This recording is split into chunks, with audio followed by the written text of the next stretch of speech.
pray that the words of my mouth and the meditation of each and everyone's heart here today will please God, who is our rock and our Redeemer.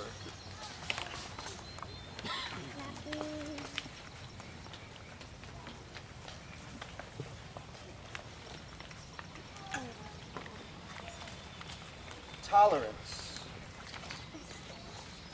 Tolerance was the buzzword in Israel, where I am known as the prophet of Jehovah. My name is Elijah. Tolerance, multiculturalism, pluralism. It was being taught on the streets, by the media, and even in the pulpit. People were syncretism. It's a drawing from various religions. People would pick and choose from various religions and mix it all together in a big hybrid, a pot, a tossed salad of religion, all their own, and call this false religion true. They would worship multiple gods, trying to cover all their bases, hedge their bets. Even the people of God, who prayed to the one true God, would pray to other gods. Maybe they thought that God's power was confined to certain aspects of their life, or maybe even certain geographic regions that God had power over, but others that he didn't. But what the people didn't realize was that the one true God of the universe, the God of the Bible, had the power to do anything, anywhere, and to accomplish everything that he set his heart to do. But I imagine that sounds pretty strange to you all. Having grown up in a Christian nation, you probably don't have people around you or in your churches who believe that all gods are basically equal, that all religions are basically equally valid. You don't have people that you know who claim to believe in God, but then leave their belief system just vague enough that it could be God or some other God. It could be the God of the Bible or some other God. You probably don't have that here, do you? You're laughing. You do? You do? You've seen that? You've heard it? All paths lead to the same end? Well, then maybe you would benefit from hearing my story. Hey, yes. Sit back and relax. I'd like to share just a little bit of my story with you, if you don't mind. It all started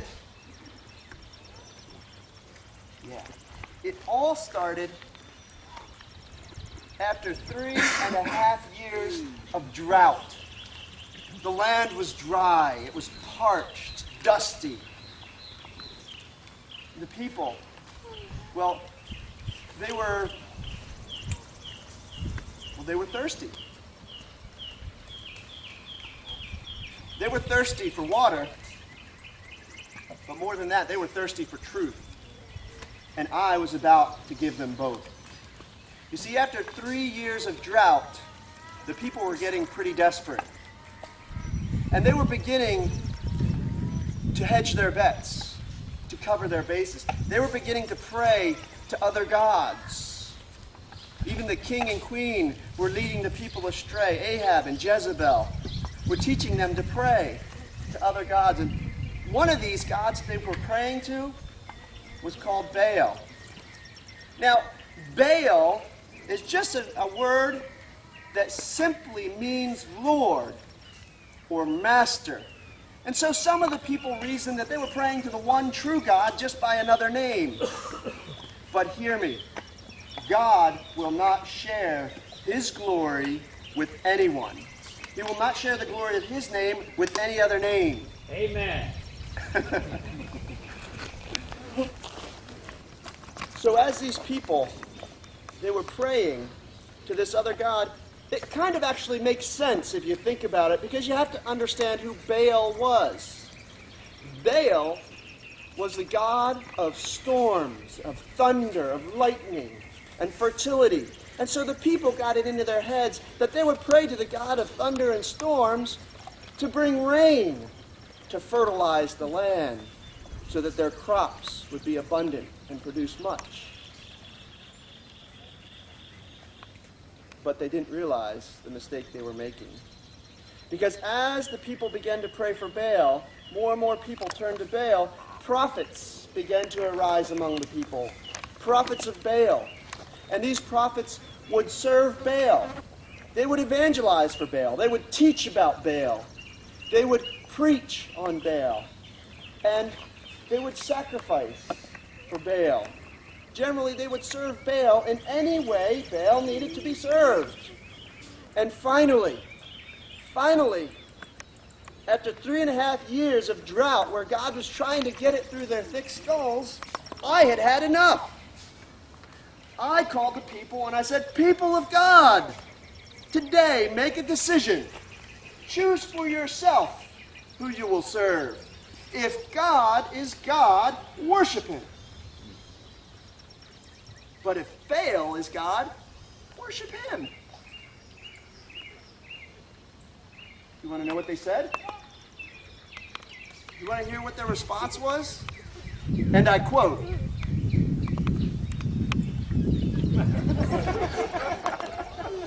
I'm not kidding.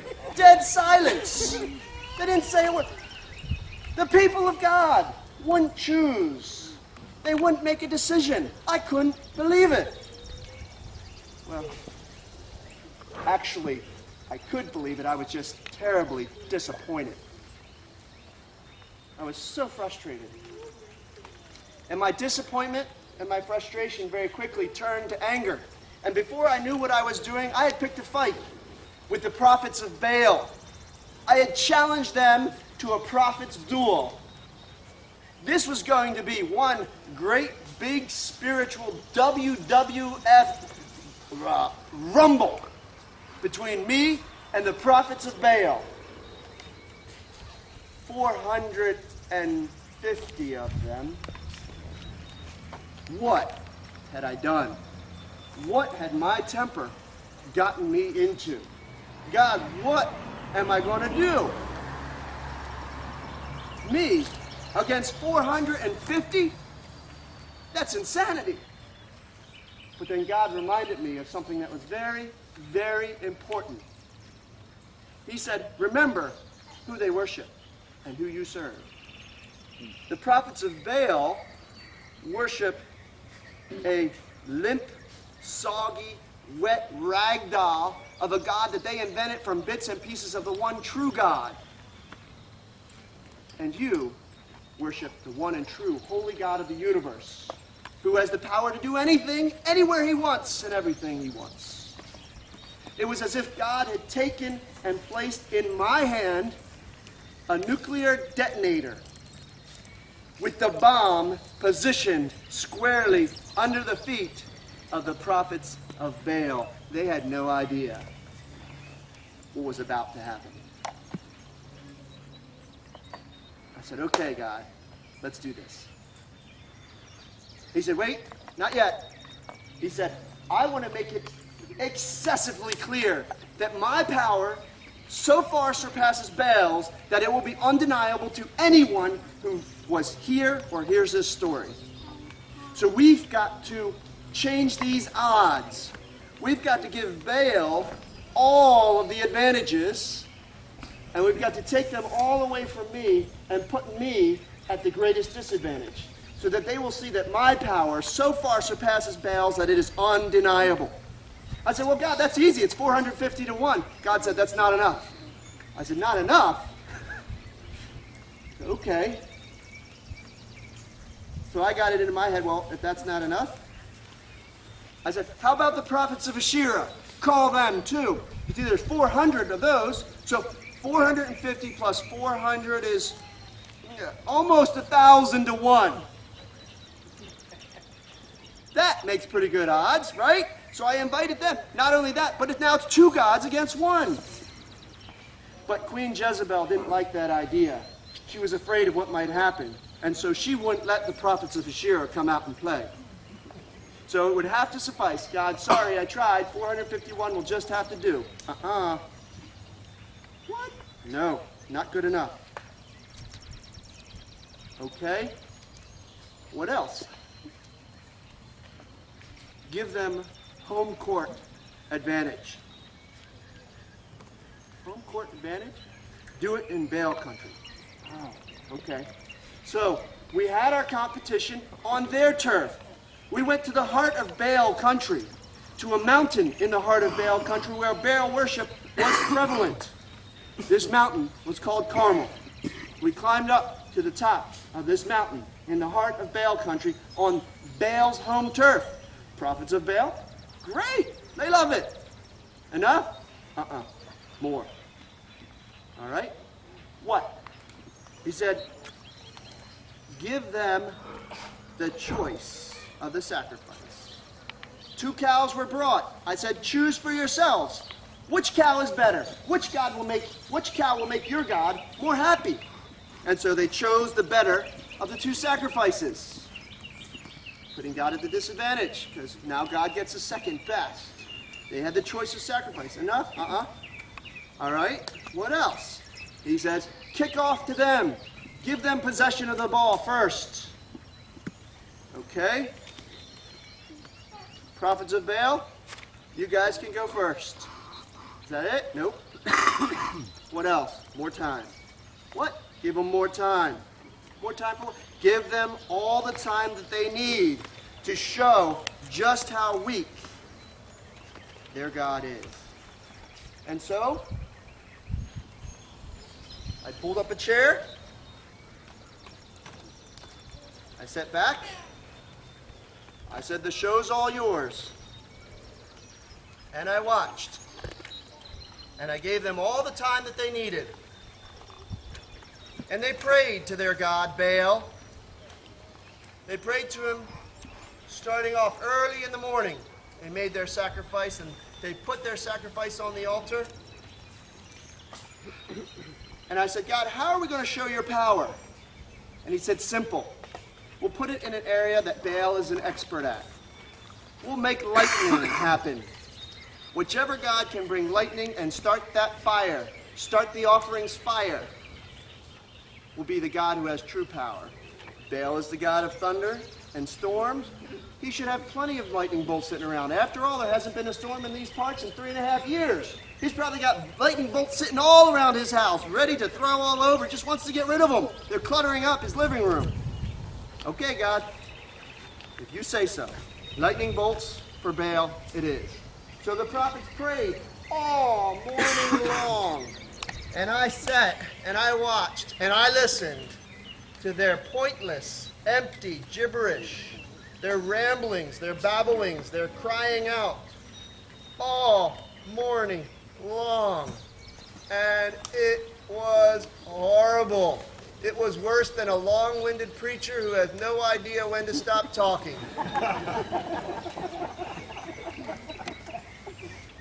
But finally, they started to get tired right around lunchtime. And so I decided to encourage them. Encourage them. Because God said give them all the time they need. They were getting tired. I thought, encourage them. What better could I do? I mean, it's only nice prophets to prophets. I should encourage them. And by encourage them, of course, I mean I mocked their God ruthlessly in the most degrading of possible ways. I made fun of their God, and just, it was insensitive and politically incorrect. But I liked it. I loved it. And you know, it worked. Because they were reinvigorated. And so because of my quick thinking, I had to sit through hours and hours of more pointless, empty prayers, empty, worthless, sincere religiosity. Hours went by until finally the sun was beginning to get lower.